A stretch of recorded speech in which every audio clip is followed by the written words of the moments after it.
চলছে এবং একটা সিনেমার কথা চলছে, আর নাটকের কাজ তো আমি কন্টিনিউ করছি।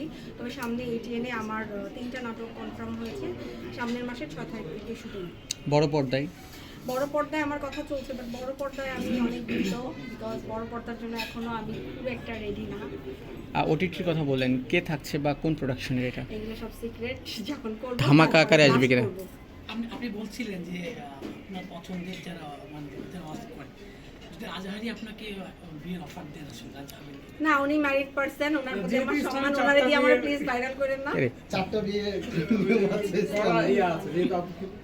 উনি খুব ভালো মানুষ, ওনার আসলে ওনার মতো এমন ভাই পাওয়াটা অনেক ভাগ্যের ব্যাপার। আমার আপন কোনো ভাই নেই, আমার ভাই হলে আমি আশা করবো যে ওনাকে মিজানুর রহমান আজহারির মতো করে হচ্ছে গিয়ে ভালো করে। আপু, সর্বশেষ জানতে চাই, এবারে জন্মদিনের বিশেষ উপহার কোনটা আপনার জন্য, কি ছিল? জন্মদিনের বিশেষ উপহার হচ্ছে গিয়ে ইন্ডিয়া থেকে আমার এক ফ্যান আমাকে এত সুন্দর একটা ওয়েবসাইট করে দিয়েছে, সেটা আমি আমার ফেসবুকের পিন পোস্টে দিয়ে রেখেছি, সবাই দেখে নিন। এটা আমার লাইফের সবচেয়ে বেস্ট গিফট। এই গিফটটা আমি আসলে এইভাবে আশা করি না, যে একটা মানুষ কতটা আমাকে ফলো করলে সে আমি আমার ব্যাপারে কিছু জানি না, সে আমার ব্যাপারে সব জানে এবং সেটাই ওয়েবসাইটে সম্পূর্ণ কিছু তুলে ধরেছে। তো thank you so much Ajay Sharma.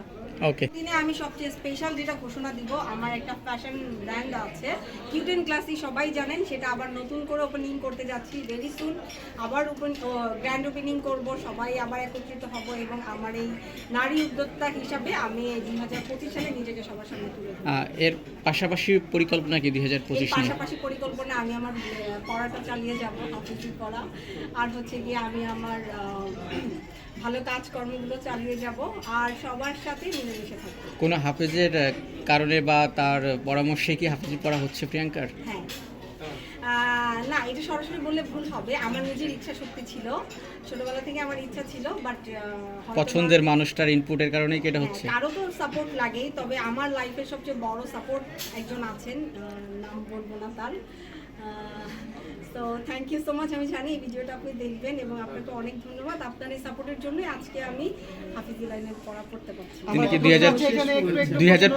2025-এ কি তাকে সামনে নিয়ে আসবেন কিনা? ইনশাআল্লাহ। আচ্ছা, বাংলাদেশের কোন হুজুরকে আপনার ভালো লাগে ওয়াজ শুনতে এবং তার ওয়াজ দেখেছেন আপনি ইউটিউবে এরকম? আমার ভাল লাগে সর্বপ্রথম হচ্ছে গিয়ে মিজানুর রহমান আজহারি, আর তারপরে যদি কাউকে ভালো লাগে সেটা হচ্ছে হাফেজ নাজমুস সাকিব। আচ্ছা, কার আউটলুক বেশি ভালো লাগে দেখতে ভালো লাগে? অফকোর্স মিজানুর রহমান আজহারি, উনি হচ্ছেন আমার একজন স্বপ্নের মানুষ, আর ওনার প্রতি আমার অনেক মানে আমি ওনার বয়ান বা ওনার কোনো কিছুই আমি মিস করি না।